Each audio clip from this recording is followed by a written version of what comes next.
So, welcome to the deep dive. You know, um, Picture the most destructive force you can possibly imagine. Oh, wow. Starting right off with the heavy stuff. Yeah, well, when you look up at the night sky, right, and you think about the hazards lurking out there, we usually picture these massive kinetic events. Right, like an asteroid impact tearing through the atmosphere. Exactly.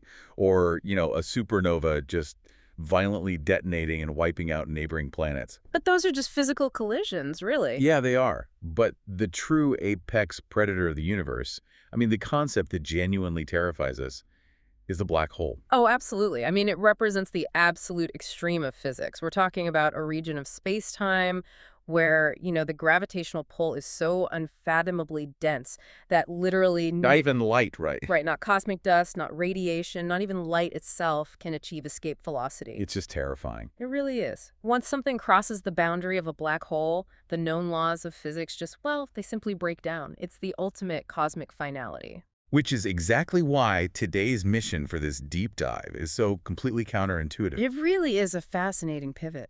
Yeah. So we have this set of source materials outlining a very specific audio and visual experience. It's a deep sleep meditation script and a visual concept designed for a channel called Cosmic Pillow. Cosmic Pillow. I just love that name. Same. And the project is titled The Event Horizon, A Journey into Infinite Rest.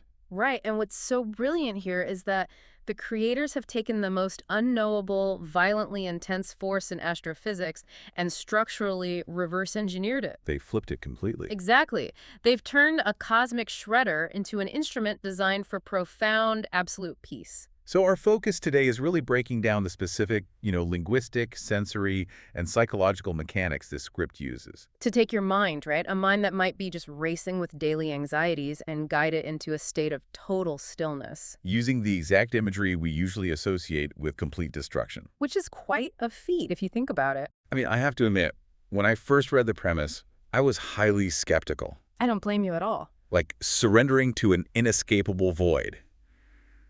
That sounds like the setup for a psychological thriller, not a sleep aid. Yeah, that sounds like a sci-fi horror movie. Right. If I'm lying in bed and I'm already feeling anxious, wouldn't imagining myself being pulled into a black hole just, I don't know, trigger a full-blown panic attack. That is the natural assumption for sure, but it actually ignores the primary mechanism that drives most sleep anxiety. Oh, really? How so? Well, think about what your brain is actually doing when you're lying awake at 3 in the morning.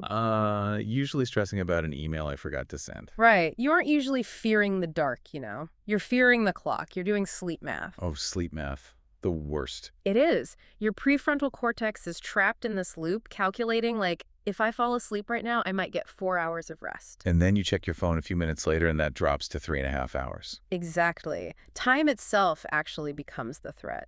Man, the ticking clock just turns into a weapon. Every minute that passes is a reminder of how exhausted you are to be the next day at work. And that is exactly where the brilliance of this script's opening lies. It directly targets that specific temporal anxiety. The required 15-second hook, right? Yeah, that hook immediately disarms the listener. The narrator says, close your eyes, take a deep breath.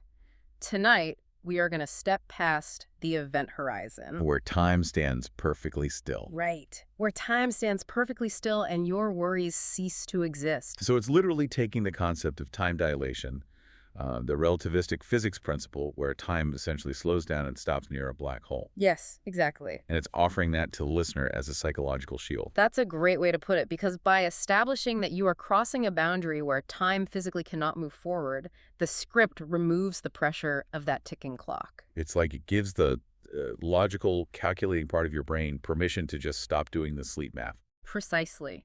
Tomorrow's deadlines, the schedules, the alarms, they literally cannot reach you past this boundary.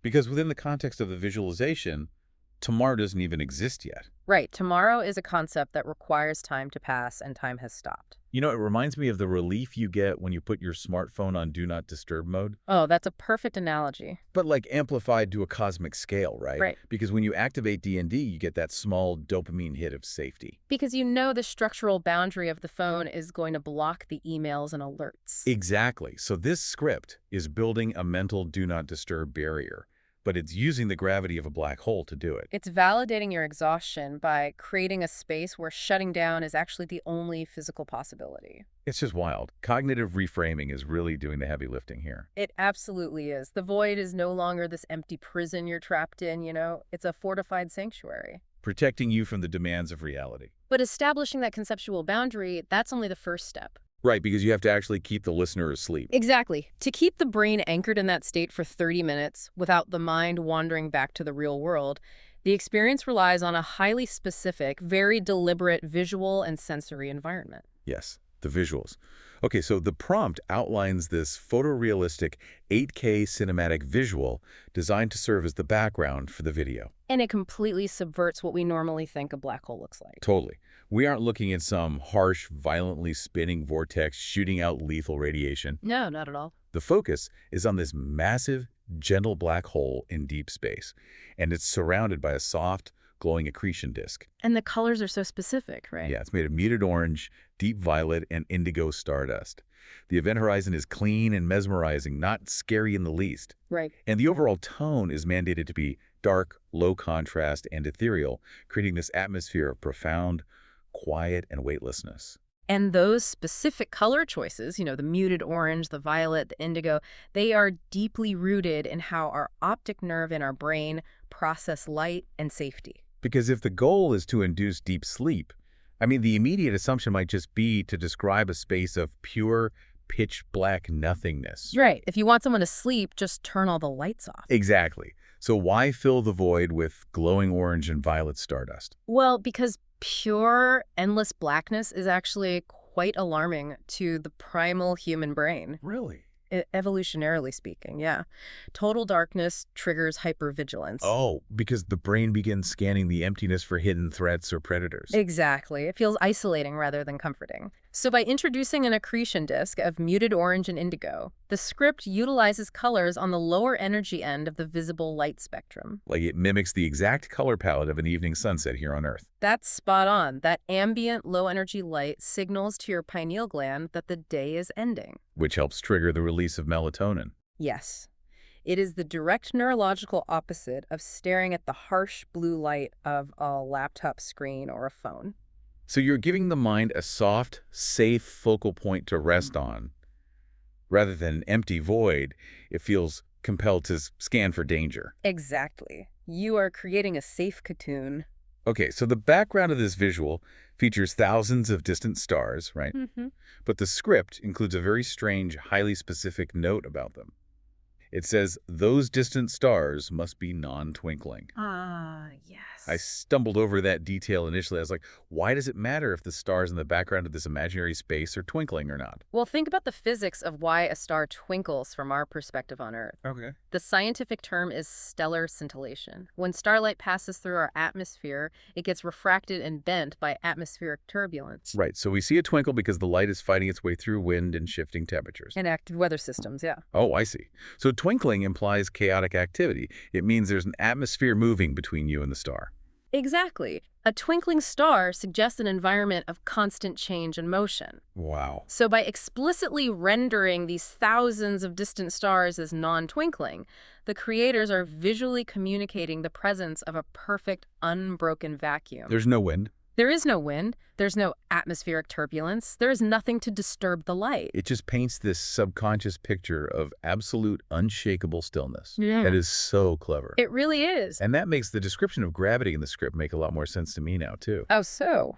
Well, the text explicitly replaces the violent, crushing gravity of a typical black hole with what it calls a gentle, warm pulling force. Right, you're floating weightlessly toward the quiet center. Initially, I struggled with how gravity could ever feel relaxing.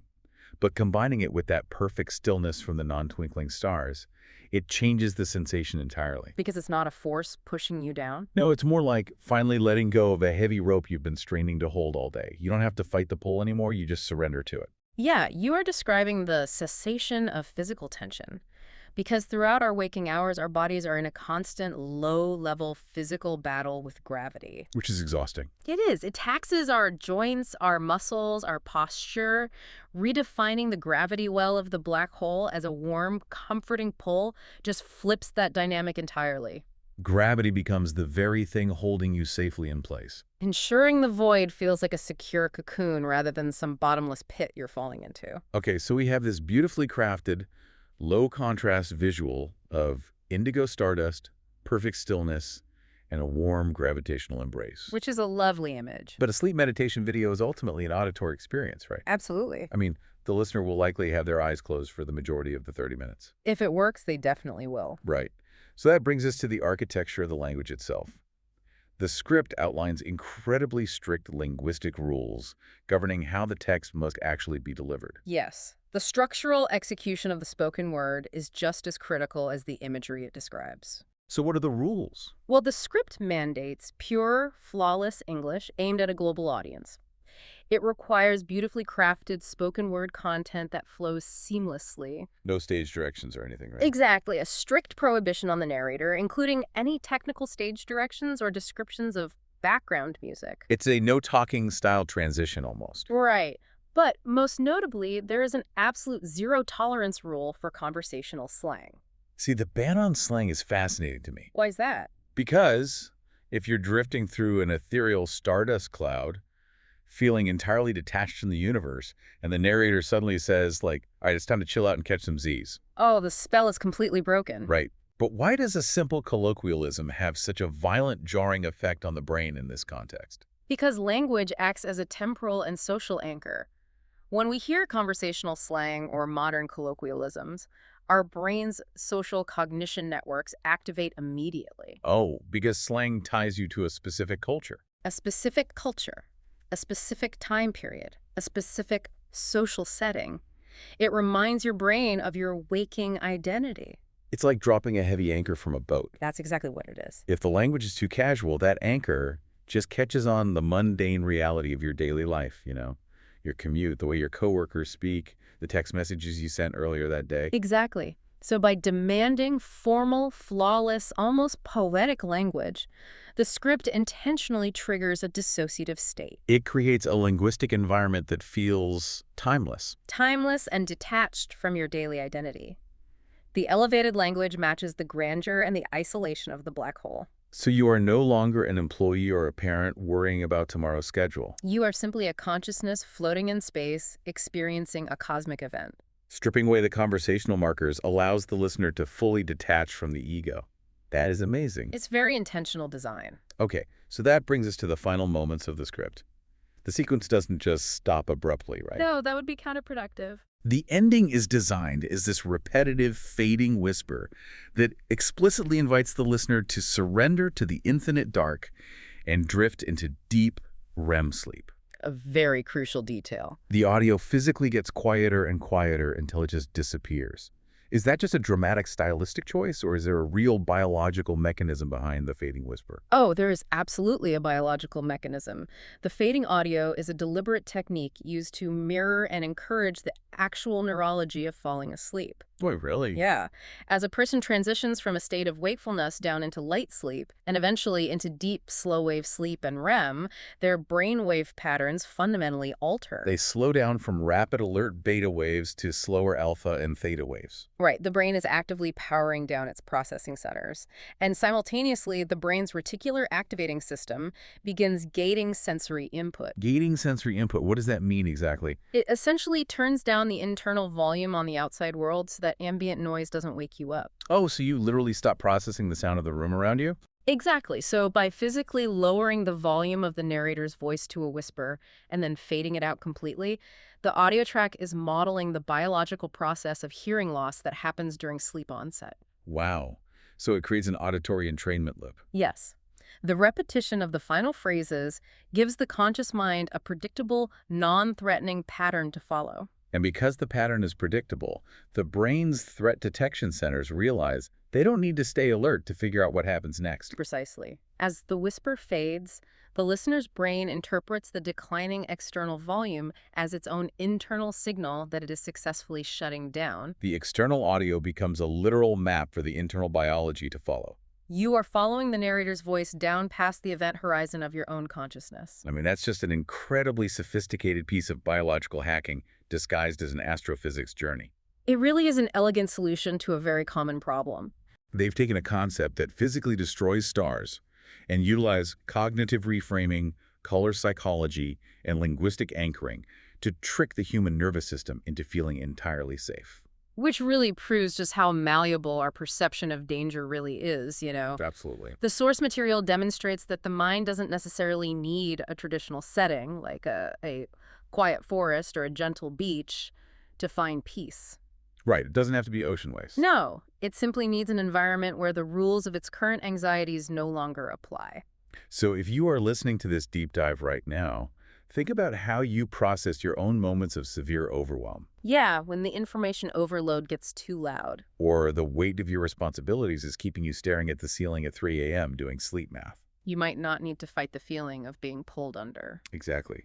You might just need to visualize your own personal event horizon. Construct a clean, mesmerizing boundary in your own mind. Picture a space filled with low-energy, warm light where time is physically incapable of moving forward. Let the atmospheric turbulence of your daily life settle into a non-twinkling, perfect stillness, and just allow yourself to surrender to a gravity that holds you rather than crushes you.